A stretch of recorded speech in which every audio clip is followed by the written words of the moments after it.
I wasn't asked back on hers. You were what? I was not asked to be back on hers. Oh. Joel Fleischman, Happy Hour Podcast, episode 160. We are welcoming Jon Vaughan. Right, emergency podcast, number 160. One of my only friends in the industry, and a true friend, and that is very true, one of my only friends in the industry. Jon Vaughan from Atlanta, Georgia, came up to visit us, formerly at Brad Vaughan Lumber.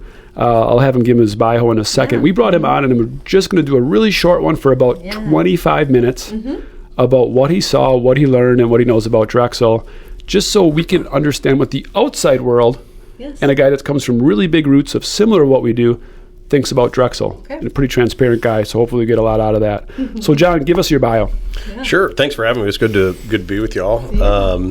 Long-time listener. Long-time listener. Yeah. My second time. I was on a podcast before. Yeah, he was on a podcast. He was actually like top 10 probably. Okay. Welcome back. I think because it was virtual, barely came through. Virtual. It was COVID. It was hardcore, like right out of the lockdown. Yeah. Okay. So it was very early in our podcast days. Okay. Very early. It was just very early. It was just John and I was in Blue Door, and we just recorded on Google Meet and launched it. That's right. Here we are. That's right. Yeah.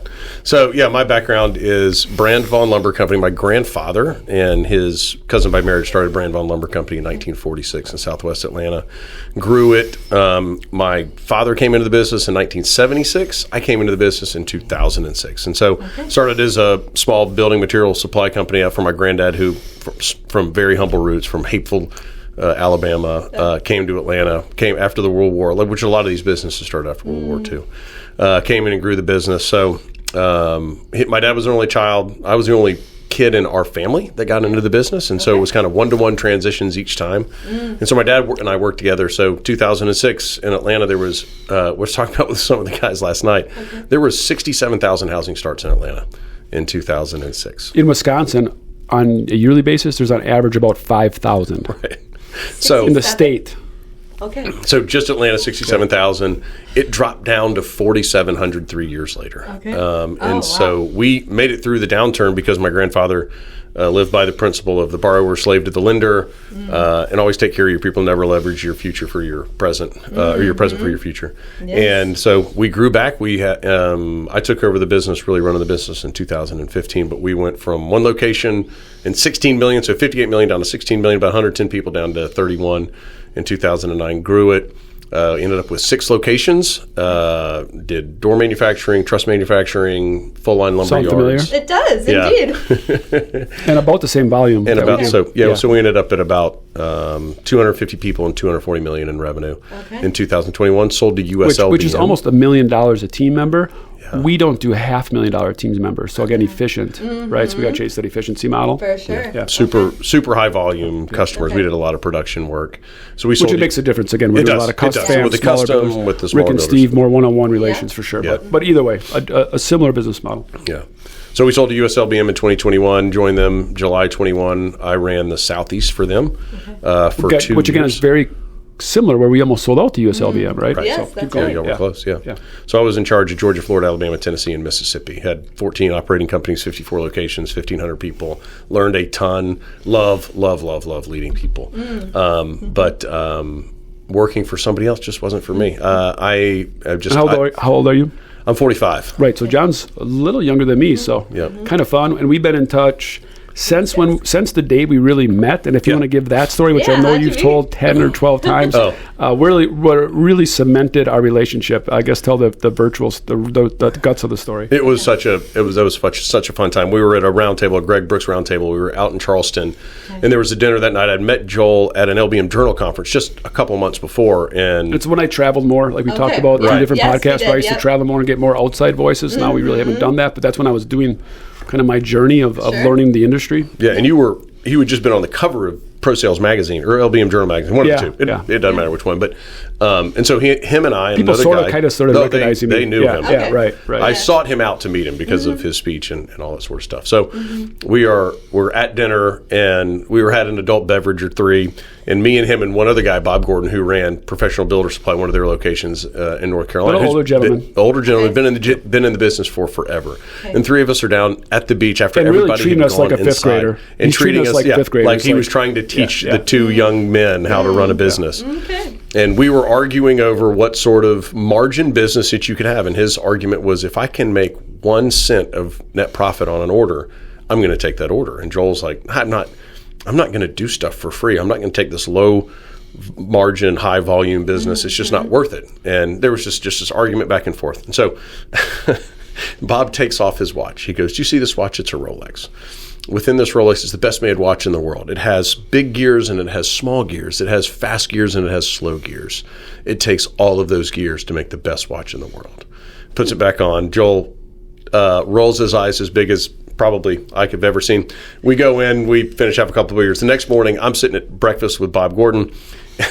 Behind us, here comes Joel Fleischman. He takes off his watch, he throws it on his plate, and it's an Apple Watch. He goes, hey, Bob, do you see that watch?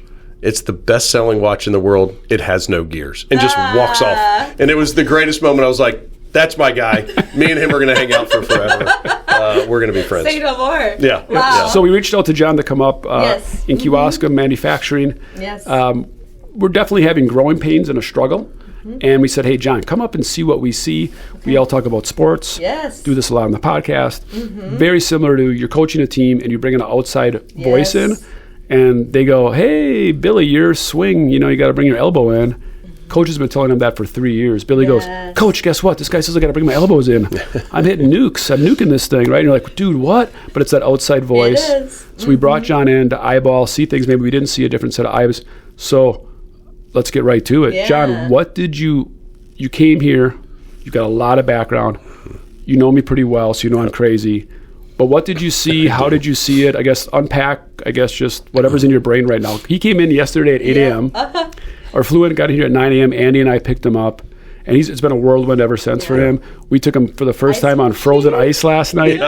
He came out to Big Cedar Lake at my cottage. He stayed overnight with all the guys. And we got him his first Northern Pike ever on the ice. It was so huge fun. one, 33-inch monster. Congrats. Super cool. If we were in the Joe Rogan podcast, we'd bring up the image and show you to you. Right, yeah, We're that's not. But super fun. He smiled the whole time. We had brats, sauerkraut brats. We had cheese curds. The It was full the most experience. Wisconsin thing you could do besides Wisconsin maybe beers, Lambeau whatever. Field. Yeah. Amen. Okay. Wisconsin made beers, yes, for sure. So, unpack everything you saw in this 24 hours. That's a trick question, but let's go. know. Yeah, Right. well, I mean, walking in knowing Joel enough to know that this was not going to be what I was expecting it to be. He had talked about a pre-finish facility that he wanted some insight on, and in my mind, it was a 50 to 75,000 square foot warehouse that has been building pre-finished doors for a long time. And when I pull up to this 400,000 square foot warehouse, it changed my mindset immediately. Yeah. I should have known better with Joel, but I've been on round tables and seen a bunch of stuff. When I was at US LBM, I saw a bunch of facilities. I had. It's the best facility I've ever seen, both from a layout, size. You said finish. last night to Jake Young, who runs Kewaskum Manufacturing, it is the best LBM lumber building material facility you have seen in North America. You believe it's the best one in North America? I do. Yeah. I believe it is. Just with the amount of power, the amount of air, the office space availability, all that sort of stuff. Technology is able to make this just a completely different place than most people have seen. So the bones are there to make this one of the most unique, largest, best, profitable, take care of your people, take care of your customers in an incredible way that I've ever seen. The people that I interacted with all cared, which, I've walked around facilities for forever. You're always going to find somebody who's walking around pushing a broom and really not caring. I didn't, encounter that. The team that I worked with was all very engaged, understood, willing to collaborate, willing to hear feedback and not get defensive. There was almost zero defensiveness in any of the conversations I had, because I had some pretty strong opinions about some of the things that I saw. And none of it was like, well, no, what you need to understand is it was all just, all right, feedback is a gift. Thank you. Yes. And so it was great. So being able to see, all right, the bones are good. The team is good. Team is humble, open to feedback. I think the outcome is going to be pretty great. There's some layout challenges. There's some product flow challenges. Yeah, really the problems that exist, there's too much space in between machines that John identified. And then also the flow, is also really, really goofed up. Right. Which means things don't go organically, naturally to the right places. They might even come back to the same place where they started, only to be like kind of head scratched and like, well, maybe launch it this way and it'll get finished. So that's a really big thing, and we're obviously working on that with our lean process right now. Yeah. And in essence, we've really been in business over there, what we're considering since February 1st. New leadership, new team in place, seeing great results and outcomes, and really empowering that team to use their hands, their head, and their heart. Yeah. Right. And we really, to some degree, we're only employing them to use their hands. So they're really jacked up. Well, and that was fun, is the energy around, all right, we have an idea, let's talk about it, now let's run out to the floor. And then they start asking different people, and then they try to figure out from a maintenance perspective, so always having that mindset of like, hey, what's the downstream effects of this? We call it unintended consequences. Yeah, the unintended consequences. Yeah, it really is like stepping back before you implement stuff. Sometimes you get way too excited, and you're not looking at the holistic level. What's the actual spine and framework of this? Like, what are we actually doing versus what are we trying to accomplish in this task? Yeah. So you got to zoom in and zoom out. Well, it's funny you say, because that's what I always use, was unintended consequences. And so if you're using that a lot, they think I stole it from you. That's, you and I are just alike in that, because every time I was like, all right, if we move this machine, what's the unintended consequences of that? What's the flow like? What are you going to have to use, a forklift or a lift jack or a pallet jack? And that could be in life. Like unintended consequences could be in life too. It's everything. I'm going to start doing this. Well, then, if you start doing that, what are you going to give up? That's what so many people don't understand also, like in personal life. I'm going to really start doing Bible study, which sounds fantastic. But what are you going to give up on Thursday nights? Or when are you going to recover that sleep? Or what do you normally do? Opportunity cost. There you go. Yeah, that's exactly right. Yeah. Very similar in business. Right. Okay. So Jules, you got a question? What's next after this? So is this your debrief, or have you guys kind of? Yeah, no, he's out of here in a half an hour. So it's 24 hours whirlwind. I don't know. We don't even have a plan on the. I mean, maybe Andy and you have a plan on the debrief. Is that a digestion? So we were doing a lot of the debrief then. They did this morning. Okay. Yeah, they were having a picture of that. It'll be on for us, for our team. It'll be on communities. They had the blueprints out. It was all of our manufacturing leaders, Mitch and Ross. Shout out to them. Yeah. And then it was Scott, our maintenance leader. Launchpad, our maintenance leader. Andy was in the room, and then Jake was in the room. So really our entire kind of top level. Really impressed with that team too. Manufacturing team in a table, going over blueprints, having fun, and really knocking out and picking John's brain. Scenario planning, and bringing Jeff in to be able to say, hey, you're in charge of this production. We don't want to make a decision based on something that you all of a sudden don't have feedback. It gets put in, and you said, I would have done it differently. Yes. Right? So love being able to have him come in and just for him to be super engaged. Kind of a fun story. We're looking for, there's two different people, and Brian Rice will be on here, but I was looking in the beginning of the year to really bring in 2 strategic advisory leaders, is what the title we ended up on, which is SAL, right?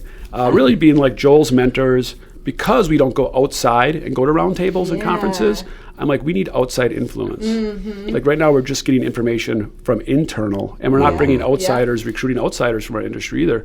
So I reached out to the 2 people that I trust the most in the industry, John and Brian, and said, would you be our strategic leaders? And that could be working directly with somebody on our team or working directly with me. And a great story. John's like, yeah, that sounds great. I can't say no to you, Joel. Kudos to John. He's like, I'm out. He's like, I'm overbooked. I'm overwhelmed. I have priorities. That's why I got out. I coach my son, my 10-year-old in baseball, and I love it. It gives me goosebumps. But don't ever take no for an answer. So I'm like, John, you're not actually out. Right? This is like the girl at the bar, and she's like, I can't date you. And you're like, well, what is? Let's think about it like a little differently. We're friends plus benefits. We're not really dating. So John said, I can be maybe in a special thing. So it wasn't like 2 weeks later, I'm like, we actually are going to come here for like 1 day. He's like, okay, I'll do it. So really cool story. That's the bond that John and I have. And then Brian has been retained as strategic advisory leader. We haven't really launched him in the Drexel world yet. Again, we're trying to be cautious about putting more work on people. It's supposed to take work off. So right now, Brian's just working with me one-on-one. I'm probably talking to him a couple times a week as we're just strategically thinking about things. So great guy. You'll get to know him as well. But let's get to the billboard. I think that's going to go. So end of the podcast. You get a billboard. What 20 minutes goes so incredibly. I know that is amazing that they went that fast. And it's one of the reasons that I believe so strongly in my faith, and it's one of the many reasons is that time is an illusion. And there is when heaven is an eternity, when you are and what can eternity look like? It's probably so boring and whatever. But you think of it, you lose track of time and place when you're doing your passion and purpose with your right people in your flow, your true zen, whatever, right? Yes. You're locked in, whatever you want to call it. And that's true. You lose track of time, which is just basically you're that happy in eternity. Yeah. Time is just an illusion. And then you think about it, when you snap back in, Right. it's like, oh, it's 2 o'clock. And all of a sudden, like, you get all busy with the world. That's right. Because you just had lost track of the world. Yeah. So anyways, let's get to the Billboard. Okay. What's your message, John? Oh, I'd probably need to workshop it a little bit, Sure, but fair. That's why I gave him a few Fair. minutes Yeah. here. Yeah. I was like, he's going to unpack it a little bit. Yeah. To be fair to John, normally people get notified a week They or do. two before about the Yes, Billboard. they do. John got notified at 10:59, and we launched this at 11 o'clock. So something that I've really been intentional about in the last year is replace yourself where you're replaceable and never replace yourself where you're irreplaceable. I cannot replace myself as a father. I can't replace myself as a husband. I can't replace myself as a son or a sibling. I can replace myself in any strategic consulting role, any board role. I can be replaceable in any of that. But I cannot be replaceable with my kids, with my wife, with my parents, with my siblings. And so making sure that when I'm thinking about those things, I'm not replacing time that I should be spent intentional with my kids with something that is temporal. So the eternal piece of it, I mean, I'm a very faithful guy like Joel is. We talk about that a lot. Like how our kids see me as a father is how they're going to be a reflection on our Father in heaven. Yes. And so making sure that I'm pointing them in the right direction and that I'm spending time. He's waiting for me to reach out to him anytime. Yeah. And so making sure that my kids have that understanding of like, that's cool. that's intentional. I'll build on that, which I think we've talked about too.